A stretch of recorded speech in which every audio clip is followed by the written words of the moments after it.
Hello everyone.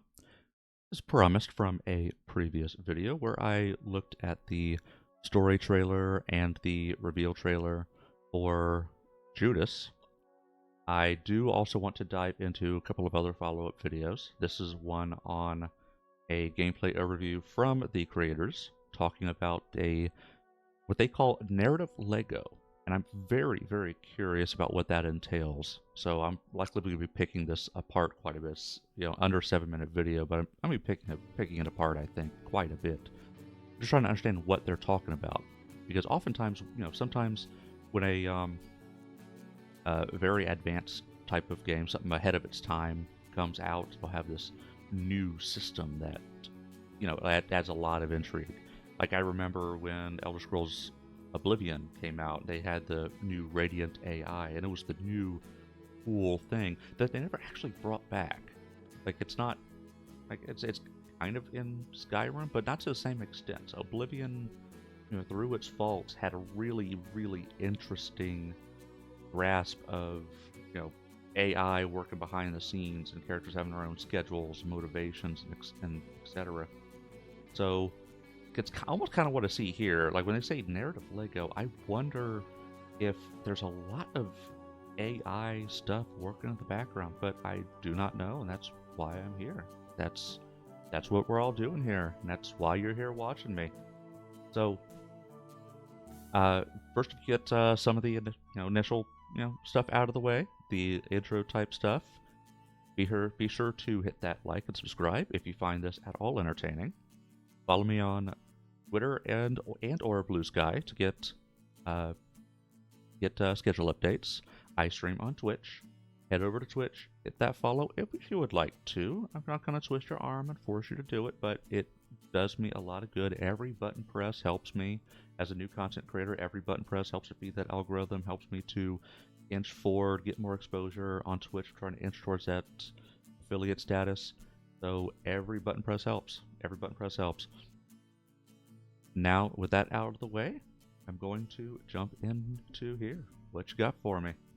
I started falling in love with the world, and I started seeing more and more opportunity to tell a bigger story, not a roller coaster ride in the same way as before, but more of a deeper player interaction driven world. But yeah, I guess it kind of scaled. If you haven't seen my 75-minute interview with BioShock creator Ken Levine detailing the journey he's been on for the past decade and building something entirely new with Judas, check that out at the link in the description below. But if you just want to see the new gameplay footage that developer Ghost Story Games gave us to accompany that interview, I've got you covered right here. Yeehaw.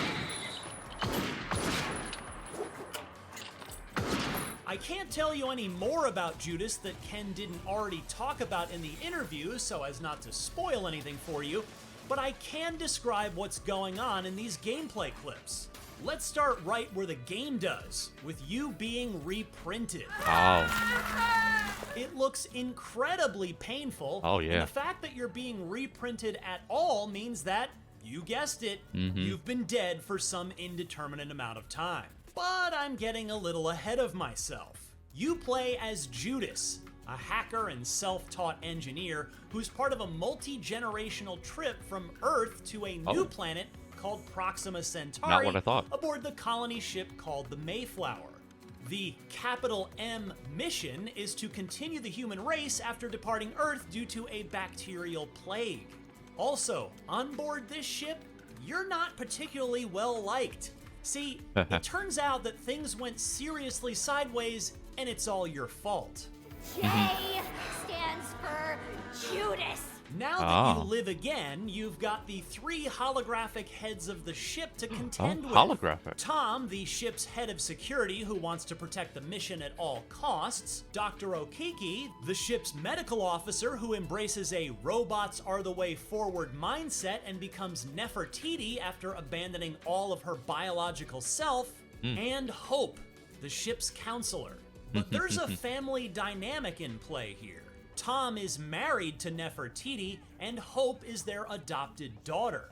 So why is Hope robotic underneath? Because they're all robots, which Judas discovered and told them all about, throwing the entire ship into chaos and causing an existential crisis for everyone, particularly Hope, who sees deletion as the only way out of her endless existence, and like the T-800, she cannot self-terminate. That's why she needs your help. Please do this for me, Judas. Help me end this thing. Judas's narrative Lego dynamic is all about the choices you make during gameplay. Who will help you out, and as a result, who will you piss off? You need to get one of them back in their robot body so that they can pilot the ship through the impassable by humans asteroid field orbiting Proxima Centauri so you can get off the sinking ship that is the Mayflower. Depending on how you play this game of tug of war, no two playthroughs might ever be the same. Oh, wow, Your cool. mission has failed, Tom. The flesh was not meant to survive on Proxima. Now, there's still room for you in the mission, Neffy, I swear. Don't you ever call me that again. Helping one might yield rewards, for instance, such as showing up to help you out when you're clearly outnumbered.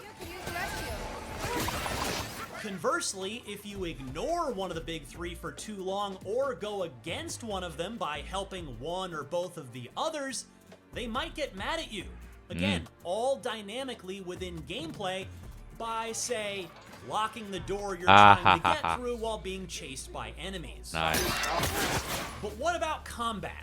Well, it'll look familiar to BioShock veterans, though to be clear, Judas is its own game and in no way connected to any BioShock Answers that game. question. You've got a gun in your right hand and abilities in your left hand. Pistols and shotguns are two of your most prominent tools of the trade, at least of your right hand, when trying to survive the robots gone wild insanity aboard the Mayflower. You'll fight fix-it robots who used to tidy up the ship by shooting them or zapping them with lightning, one of the powers you can acquire for your left hand.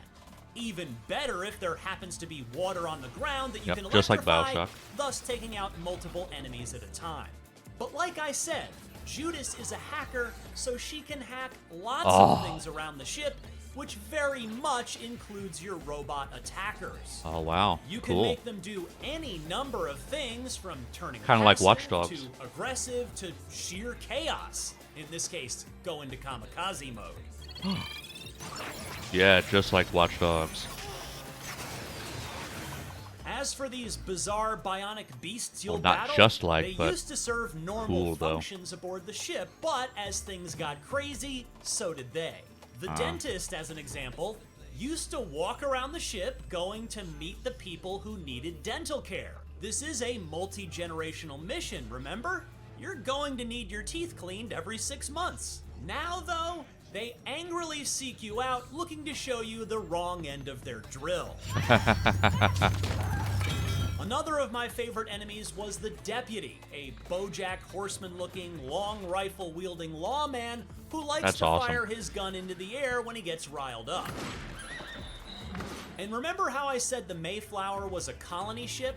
It's an enormous one, the size of a city, and helping you get around it is your trusty Clifford-sized robot dog companion, Scuddy. He can take you from district to district in order to go do new missions for whichever of the big three you're backing at that given moment. That's all I can tell you for now, but be sure to check out the full interview with Ken Levine for much more. Wow, the video's already over. Including the roguelike loop that's baked into Judas's narrative Lego-powered, player agency-driven first-person shooter. And stay tuned for much more on Judas on IGN in the coming months. There's still a lot left to find out about Ken Levine's first game since the seminal BioShock Infinite back in 2013. Oh man, I am hype for this. Oh goodness. Which, they like BioShock 2 was kind of the same way, where you could approach it in a few different ways. You could either be, have the good ending or the bad ending. But it was relatively straightforward, and like you could, kind of almost like basically just a karma system. It wasn't an allegiance or loyalty system. The idea of the gameplay being significantly different depending on who you align with, it seems to increase the replay value quite a bit. So, I mean, I did play Infinite multiple times, knowing full well it was basically the same gameplay experience each time. I will legit play this game 3 times, at least twice. When they say so, I've seen this before where they'll say, "Oh, it's you get a different experience, different playthrough," and it's just one or two little details. It's like, well, it's couple meaningless details. It was still more or less the same gameplay. But if I'll do a second playthrough, and if it's completely different story-wise, narratively speaking, and forcing you to do some different things, like real different things, like obstacles put in your way because you align with one versus the other, I'll do three playthroughs. Yeah, I will. So. Maybe spaced apart a little bit, but yeah, I'm getting really hype over this. Really hype over this. Yeah, right here where it's like, this will be the door you want to go through if you're aligned with him, but if you're not aligned with him, you have to go somewhere else. It's like that is interesting. Like you have to do something different. Like the main door is not the path. Like that is really interesting. I'm very intrigued. I'm very intrigued by this.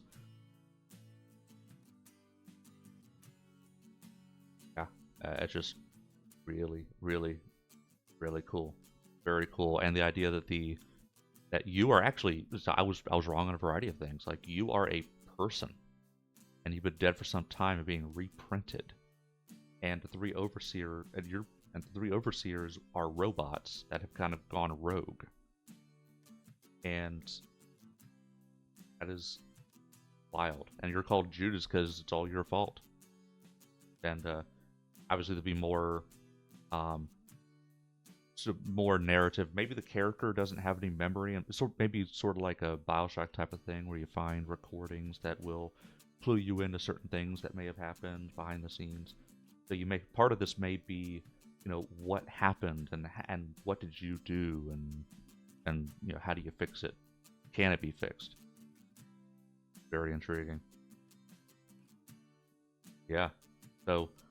If this was at all interesting, hit that like, subscribe, follow me on Blue Sky, Twitter, Instagram, follow me on Twitch, and thank you for watching, and I'll see you next time.